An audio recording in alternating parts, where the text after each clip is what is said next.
Tips to the perfect yard. And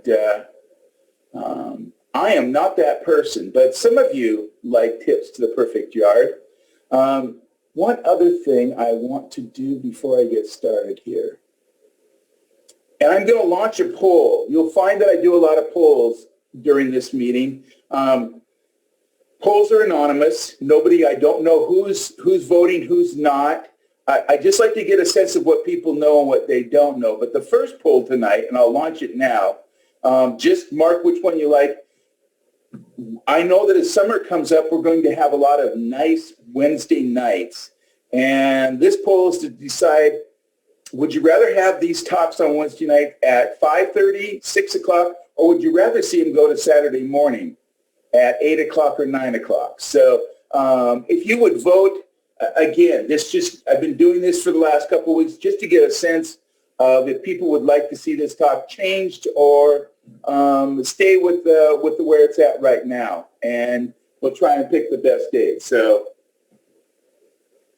I have 18 of you, so I think I have most of you, 19. And I know that I'm not part of this, so I'm going to go ahead and stop the polling. I'll show you how the results went. And Wednesday night got the bulk of it.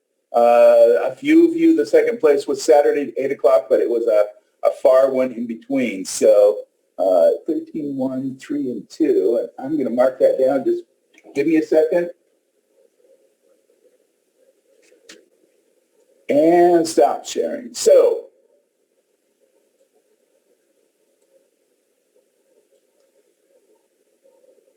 yard tips to the perfect yard. Appreciate everybody coming out tonight. Again, put your questions in the chat box. I'll answer them at the end, or I'll open it up to everybody. So, do I want the perfect yard? That's really a really important question for a lot of people. I had one person that had contacted me, and he really wanted the perfect yard. He had a lawn. He had his neighbor's grass invade his yard, so it was just a different shade of color. So he took his whole yard out and put new sod in, and he had done this twice. He was going on his third time, and wanted to know if I could help him kill off his neighbor's grass, but not his grass.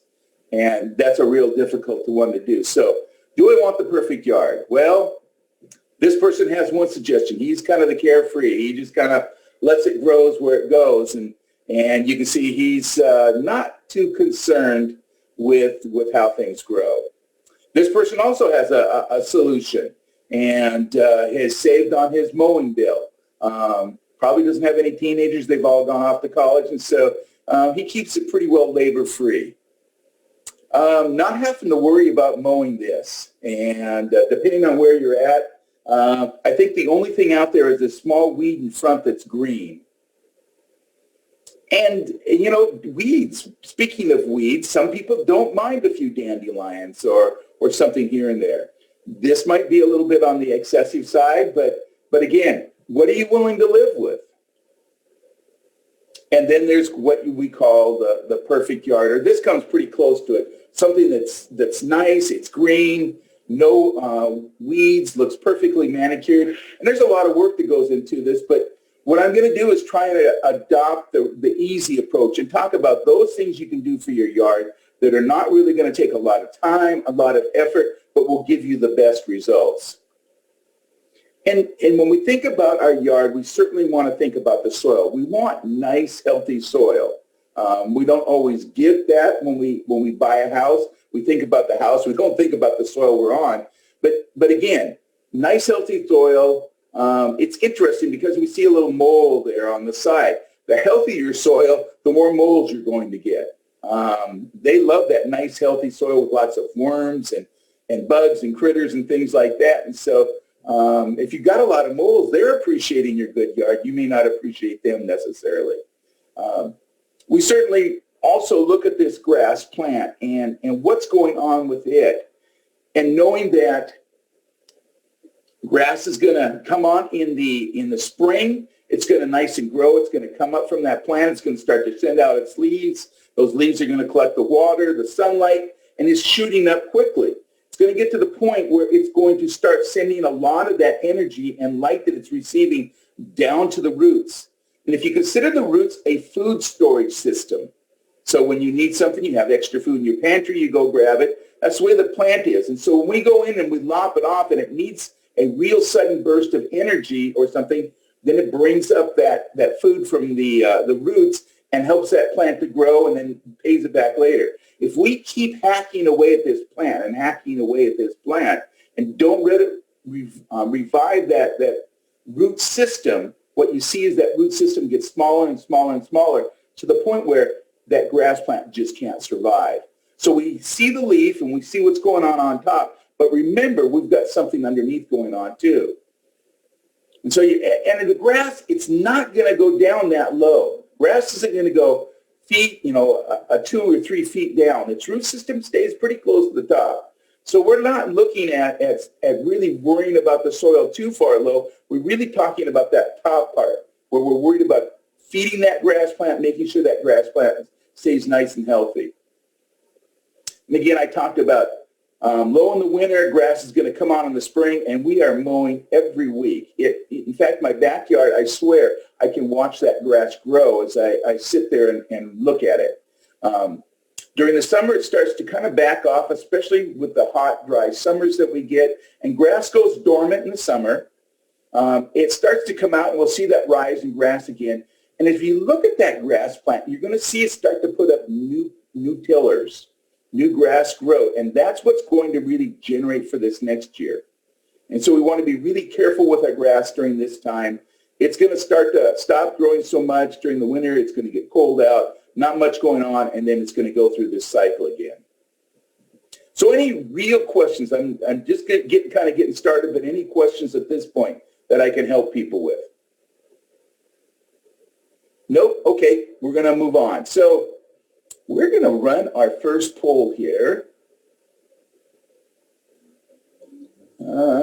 And I'm going to ask you, what is the most important thing you can do to maintain your yard? Can you, just one thing, water, mow, fertilize, weed, or replace it with a rock garden? And if you say rock garden, I know that you probably have teenagers and you're trying to get them to mow. So, okay, we got 8 of you, 9 of you, we're about halfway through. Again, nobody's going to know who's doing this. I'm not keeping track of who does what. Anybody else? 5 seconds. Okay, so we see pretty equal between water, mow it, and fertilize it. And we see those top 3. We didn't see anything for weed it, and nobody wants to grow a rock garden. So what is the actual response? Mow it. Mowing is the best thing you can do to maintain your yard. And we look at this yard here, as we mow it, how we mow it makes a really big difference. One of the things about mowing is the 1/3 rule.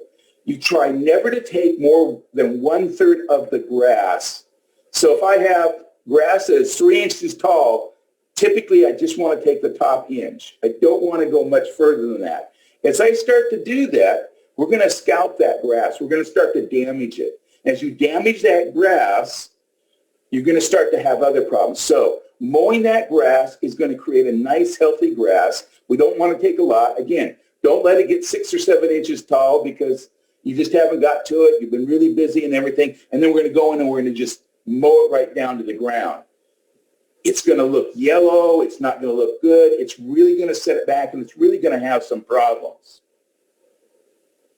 So the next one, how high should I cut the grass? What do we think? Lowest setting, middle setting, highest setting. How high do you want to cut that grass?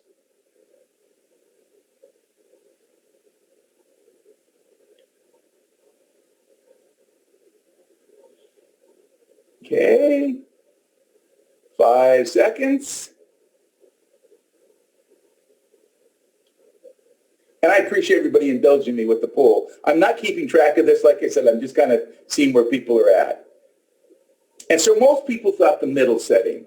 Next was highest setting. Nobody thought the lowest setting. And I just need to get this out of here. So the highest setting is probably the one that you want to go with. And the reason for the highest setting depends on your grass. But again, as you tend to top that grass and everything like that, and you don't get so low, you tend to have a much more vibrant, the grass will tend to snap back faster, which may not be what you wanted exactly, but it's going to be the healthiest for that grass in terms of keeping it viable and really allow it to resist diseases and some other things going on. It also keeps it really lush, and we'll talk later why that's really important. But in terms of the highest setting, when you look at these two lawns here, we have the one on the right where my one marker is at and the one on the left. And you can see this gentleman, he went in and he cut it a lot lower. And you can see it's yellow. It's got some spots that just don't look as healthy. Whereas on the other side, not only does it look better, but it's easier on that grass. That grass, those leaves are going to stay a lot stronger, a lot healthier. That plant as a whole is going to be a lot healthier because it's not trying to, as we talked about, bring all that stuff up from the roots. It's already grabbing as much water and light as it can because of that leaf system, and it's just going to make for a stronger plant. And that's really what we're looking at. It's trying to keep a nice, strong plant. The one on the left side, again, as we scalp it and do some things like that, it's really going to set that plant back and slow it down from growing. You let other things happen to come up in its place, like weeds and different things like that. So this plant over here, it's going to take more water. It's going to have more weeds, and it's probably going to turn brown. So it's not going to look good. It's going to allow more weeds going to come in, and then you're going to have more water or maintenance. So overall, scalping the grass is not a good idea. It's just a lot more work and a lot more healthier on the grass. Okay. Do I need to water my yard? It depends. Now, if this is your yard, yes, it probably needs some water. And so grass doesn't always need water. We always think about living in the Northwest. It's always getting a little water on it, and it's pretty good. But if we think about July and August, and there's not a lot of water out there, and not a lot of water hitting the ground. So how much water do you need? Well, let's see what people think. 1 inch per week, 1 inch twice a week, 1 inch every other day, and when puddles form on the ground.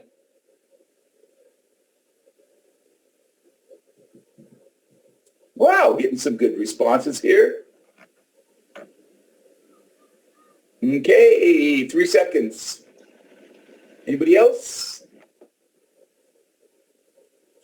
Most people thought 1 inch per week. Some people thought 1 inch twice a week, and then 1 inch every other day. So I'm going to stop sharing that. Oops, excuse me, I just hit the wrong button.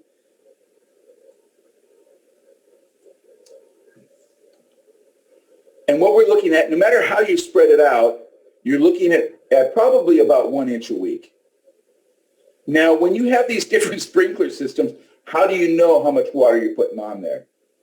My suggestion would be is go ahead and make yourself a tuna fish sandwich, clean out the can, set the can out there, and let your watering system go for it. And see how long it takes for you to get water on it. Because sometimes how long do we need to run that watering system? An hour? Half an hour?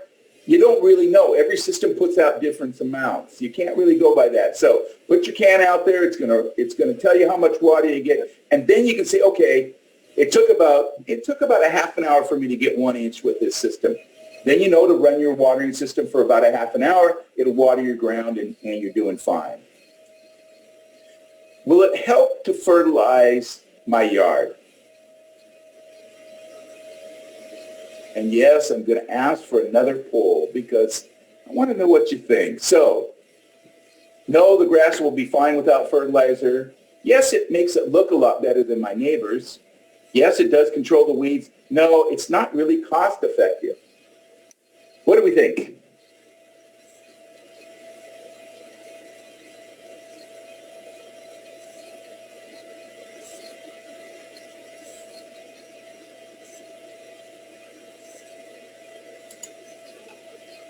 So we are 2 seconds away. Last chance. Most people said yes, control weeds. A few people thought, no, the grass will be just fine without it. And no, it's not really cost effective. So in terms of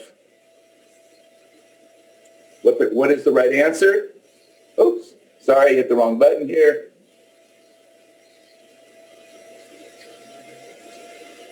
Why does it keep doing that?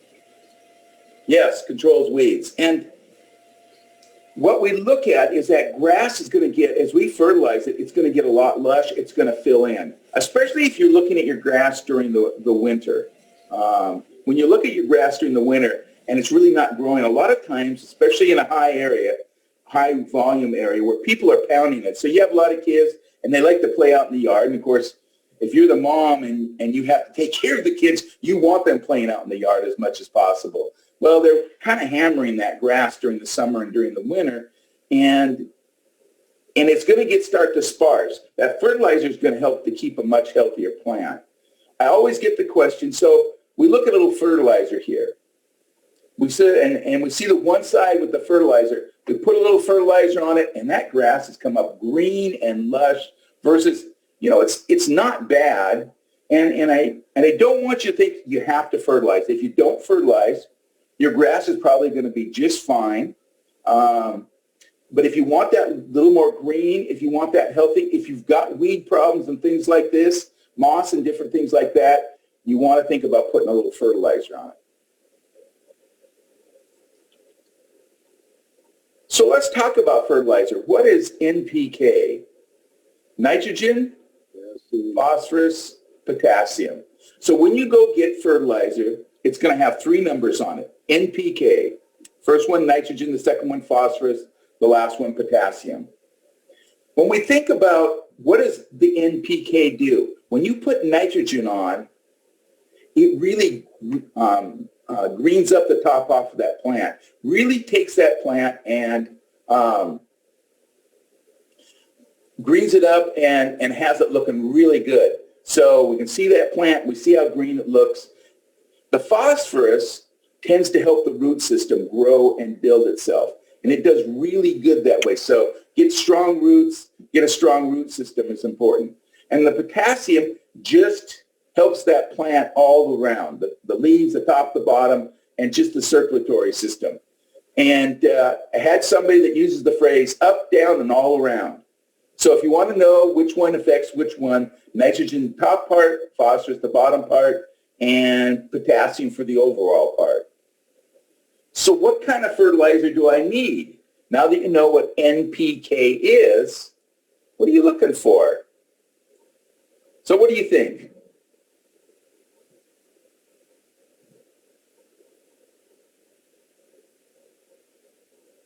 I got a 12, 12, 12, 12, 4, 6, and 6, 4, 12.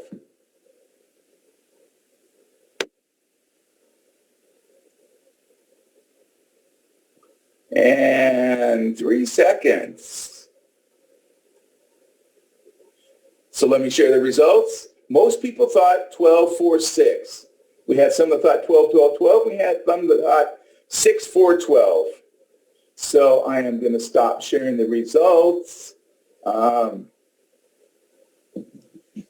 so what do we have? 12, 4, 6 is probably what you're going to find. And let me talk a little bit about 12, 4, 6. So the nitrogen, when you put nitrogen down on the lawn, that plant should be taking it up. But let's say we put nitrogen down on the lawn. The plant's kind of dormant. It's not doing anything. What happens with that nitrogen? Nitrogen is extremely water soluble.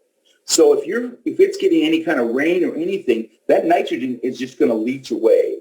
It doesn't tend to stay around very long. So either the plant is taking it up or it's going away. And when we think about fertilizer, you definitely want to put it on at a time where that plant is growing. If it's at a time where that plant is dormant, whether it be the winter because it's too cold and it's just kind of sitting there, or during August and we're throwing it down on the ground in August when that plant is really dormant, it's not going to take it up. It's not going to use it. The phosphorus and potassium tend to stay with the soil. They tend to bind with the soil. So typically, if you were to take a soil test, you're going to find your phosphorus and potassium, they're probably at good levels. And so a little bit is fine, but you're not going to need an awful lot. So if you have a bag of 12, 12, 12, and Joe over here has a bag of 6, 6, 6, what's the difference? If I have 100 pounds of fertilizer and it's 12, 12, 12, that means I have 12 pounds of nitrogen, 12 pounds of potassium, and 12 pounds of phosphorus. Oh, excuse me. Let me get that. There we go. It means I have 12 pounds of nitrogen, 12 pounds of phosphorus, and 12 pounds of potassium.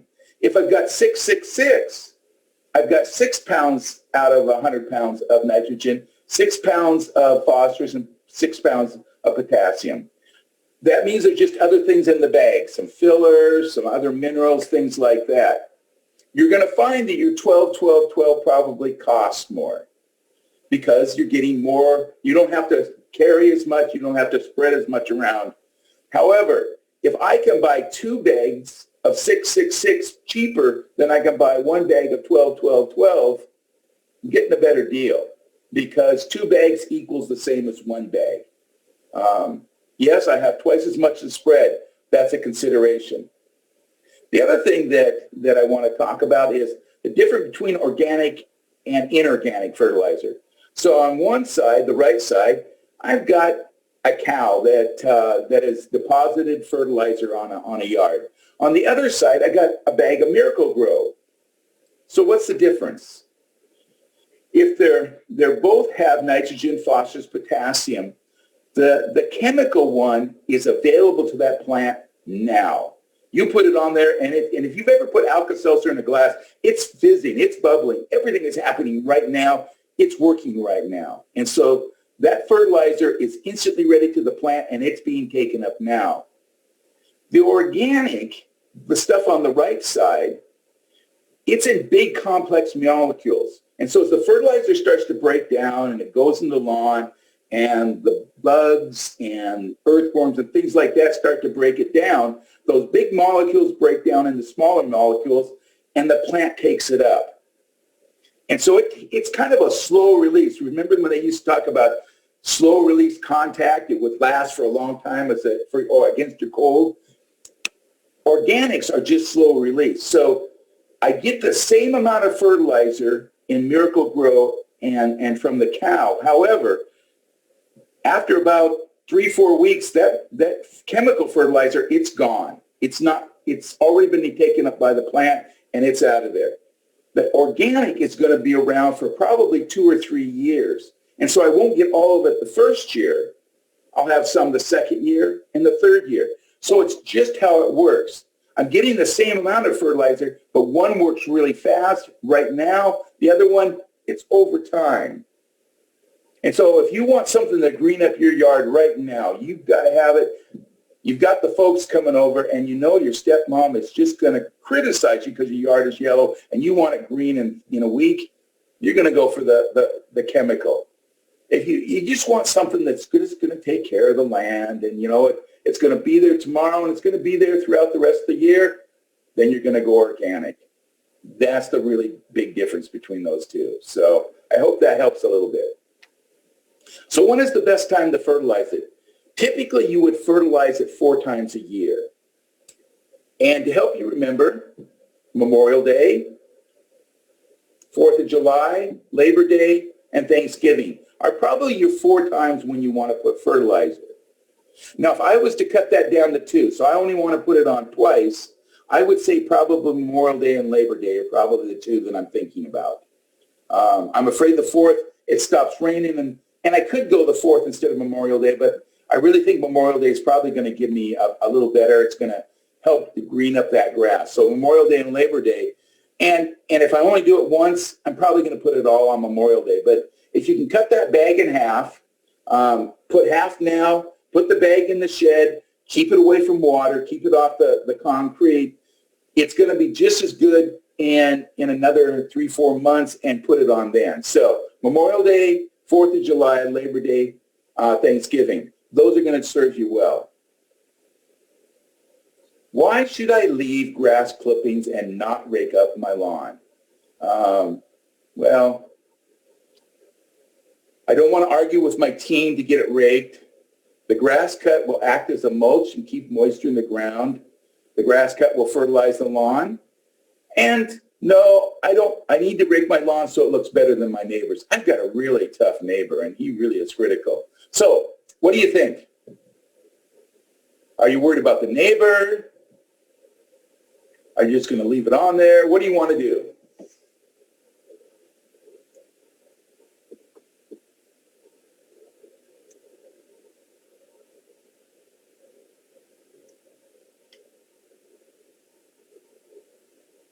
Okay, 3 seconds.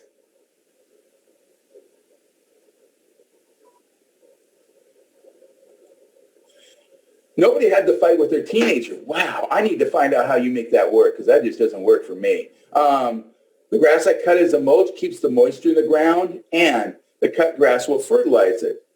So that was pretty close. So the answer is...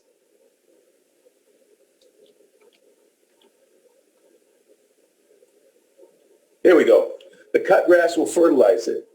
And when we think about the lawn as a system, think about your grass as kind of a closed system. So we have the lawn, it grows. As we cut it, there's minerals and there's minerals and vitamins in that grass. So when we put it back on the lawn, it goes down in the ground and it helps to fertilize that lawn.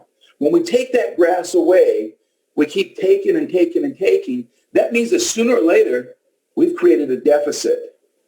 And so we're going to have to bring something back. That means we're going to have to fertilize it more and go out and buy that fertilizer. If you leave the grass on the lawn, you're getting about 40% you can cut your 40% or cut your fertilizer cost by about 40%. It'll make that much of a difference. Now, if you're cutting your lawn every month, once a month, you can't do that, because that lawn is going to be about 3 inches thick. It's going to act like a mulch, and everything is going to die underneath. So that doesn't work. So you do need to be pretty good about cutting your lawn, keeping it so there isn't a lot of grass out there, and then you don't have to worry. You don't have to worry about raking it, and it will just go down, and it will start to continue to help those plants.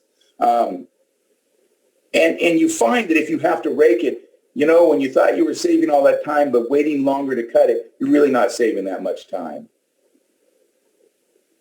So what is the best way to control weeds? And this one was as many choices as you wanted to give me. So which one of those not just one, but any ones, which ones really help to control weeds? To water it, mow it, fertilize it, spray Roundup, don't care, let it grow. Let the weeds grow. What do you think? What's the best way to deal with weeds?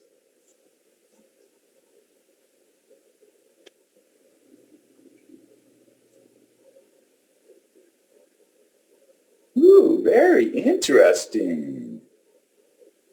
Okay, 3 seconds.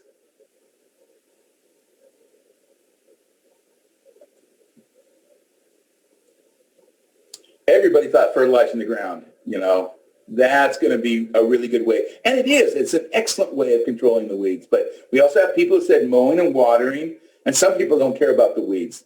I'm not worried about a few dandelions. I'm just going to let them grow. So, and that's certainly an approach that we can take too. So there we go. And I would say all of those work. Certainly watering the lawn, as you keep that lawn healthy, it's going to work to help control weeds. As you mow the lawn, you're not scalping it, you're mowing it a little bit higher. We already know that fertilizing works. And some people don't care about weeds. If you don't mind a few dandelions, no big deal. Do not spray Roundup. My stepdaughter came to live with us for a while, and she thought, wow, I'll help my dad get rid of all these weeds out in the yard. And she went out there with Roundup and sprayed each one of those dandelions. And yes, a week and a half later, I had all these bare spots in my yard. That was a little bit frustrating. She meant well. She didn't understand how Roundup worked. So use of herbicides. Let's talk about herbicides. When you have a yard that is just full of weeds, you got to think about something. And so what are we looking at here? Well, we've got Roundup. What does Roundup do? It kills everything. That's not true. If you have horsetail, you know the Roundup doesn't kill everything. Horsetail just laughs at you. And buttercup, and there's a couple other things that Roundup won't touch. But for the most part, it does a good job. But when I say it kills everything, it kills the grass too, which is what you don't want dead. And so you have this little blank spot. And what comes up in its place? Well, usually weeds, because weeds grow a lot faster than grass. So you're encouraging the weeds when you start putting on Roundup. However, 2,4-D weed killer, and let me check my next slide. If we look at 2,4-D, and you can see here, 2,4-D is dimethylamine salt, and it's dichlorophenol. It's a really long name, and I can't pronounce it. And so we just say 2,4-D. It means this substance. 2,4-D does not harm the grass. What it does, it kills those plants that we say have a big leaf, like thistle and dandelion, blackberries, those type of things. And 2,4-D, there's a lot of different products that have 2,4-D in them. Look in the active ingredient, and you're looking for that 2,4-D. That's going to be what you're looking for. That's not going to kill your grass, but it will eliminate some of the weeds. I always tell people, look at the label. You want to make sure that's on the label, how you should use it, how much you should use it. Do not think that, oh, wow, this will kill the weeds, so if I use twice as much, it will kill twice as many weeds. It doesn't work that way. It creates a lot of problems. So I'm not saying you have to use weed killer, but if you decide to use this, let's be responsible about it. Use of herbicides, spot spray. Just spray the weed. Don't spray a bunch of stuff. Don't overspray. Don't use too much ingredient. Always apply to active growing plants. If plants aren't growing, they're not going to take much in. If you have a teenager, when he goes to the fridge, he can drink about 3 or 4 cans of pop. Those of us that, a little bit older, maybe drink a half a can. You get something that's really active. They're sucking down the juice. Same thing. If that plant's growing in, it's going to take a lot of that in. A clear, calm day, it's better to go in the mornings than the afternoon. Don't apply in the rain. A lot of times the rain will wash it off. Don't mow your yards within 2 days. Let that weed killer really get in. So if you've just mowed your yard, great. Let the weeds start to come up, get them. And you don't want to use it on new lawns. It can damage the new growth. So at least give a lawn 5 weeks of growth before you even consider using any kind of herbicide. And if it's a new lawn, I wait till the next year. Again, not preaching about using herbicides, but if you decide to use one, be sensible about it, use it right so you get the best results, get the weeds out of there, and then don't have to use it anymore. Again, with me, I don't care about one dandelion. It's just not that big of a deal. But there is a point where people go, wow, is there any lawn under there? And you go, I got to do something. I'm sorry, mowing is not going to kill these dandelions. They're just going to keep snapping back. And so if you let it get to this point and you don't want all these weeds out there, you're going to have to go out there and do something. And sometimes that's chemicals. So when you start seeing a few dandelions, pulling them out of the ground, doing this and doing that, sometimes will help eliminate the problem before they get to this point. And just Most weeds will generate thousands of seeds for each plant. We've seen those little things that once they come up as puffballs, our kids love to blow them, and then they just spread them throughout our yard. And those seeds will last in the ground 25 to 35 years. So weeds truly are the gift that keeps on giving. We also want to be aware, again, what chemical does. We see this. You see these two spots here. I talk about the guy with the perfect yard. We have birds that will drop plants in and help fertilize your yard. We have all kinds of things that will come in and hit this grass. And I talked about 2,4-D taking grass or taking weeds out, but 2,4-D is not going to know the difference between the dark grass and the light grass. They're two different plants. They give you two different styles, but I'm afraid that nothing you're going to be able to do is going to be doing. So again, you're either going to have to live with it or dig it out and put new lawn in, depending on what you want to do. The chemicals are not going to know the difference between the different grass plants. So what is the best way to control moss? I haven't talked too much about moss. And most of you will be delighted to know, I think this is my last poll. So what's the best way to control moss? Mow it to the ground, use moss killer, leave it alone, water less often.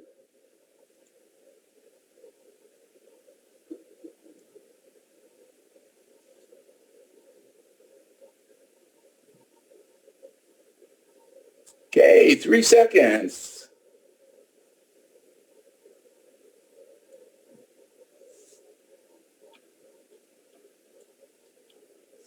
Leave it alone. I see people say, okay, how can I kill the moss out there? Well, let's ask the question, why do you have moss? If you're out there in the winter and the grass isn't really growing, it's really low to the ground, your kids have been out there a lot, and so it's really knocked it down, you'll start to see the moss come up because it can see the sunlight for a change. It's got lots of moisture, it's got sun, so it starts to grow, and it grows low to the ground. As we want to get rid of the moss, one of the first things you can do is let that grass grow taller. As it grows taller, it will shade the moss out, and you'll see the moss start to go away. So good, healthy lawns will keep moss out of them. So let that grass grow a little bit taller, not too tall, but don't spend money on moss killer. That's kind of a waste. Watering less often, well, if your lawn needs the water and your grass isn't growing, that's certainly not going to help the moss. However, moss does need a certain amount of water, and during the summer when it gets dry, you're going to find most of the moss is going to go away anyway. Mowing closer to the ground, that just encourages the moss. So the next thing I want to talk about is thatch. You see all this dead stuff in there, and here's a guy that used the thatcher, and he got a lot of thatch on that. As you start to see that grass, we talked about leaving grass down there, but as we start to leave that grass down there, it's going to form that mat. And about 2 slides back, you saw that mat. It doesn't allow the water to go down as well. It doesn't allow those plants to breathe as well. It can be a problem. And so if you start to get that high level of thatch, you can put a thatcher on your mower. You can do some things. You want to take this off. I recognize that I've talked about leaving grass on, but this stuff, it's dead. It's really not going to break down, and it's causing some problems. The other thing is aerating the lawn. And you can see a lot of different creatives. If you've gone by schools every once in a while, you see all these pellets all over the place. All they've done is pushed it, and what they've done is tried to aerate the soil. And so if you've got a lot of thatch, you'll see that soil will start to aerate a little bit better. And because that aeration allows the bugs and everything else to work better, it helps that grass, it helps break down that thatch a lot faster, and will do a job that way. Just depends on whether you want to do that or not. I don't know if you want to wear those funny looking shoes that one gentleman has. But you come up with this. What do we do with all these? Just leave them on the ground. They'll work their way, especially thatching in the fall.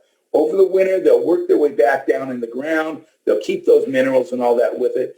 And by spring, you're going to find that you don't have any of these things left. So it's not going to be a problem. Putting in a new lawn.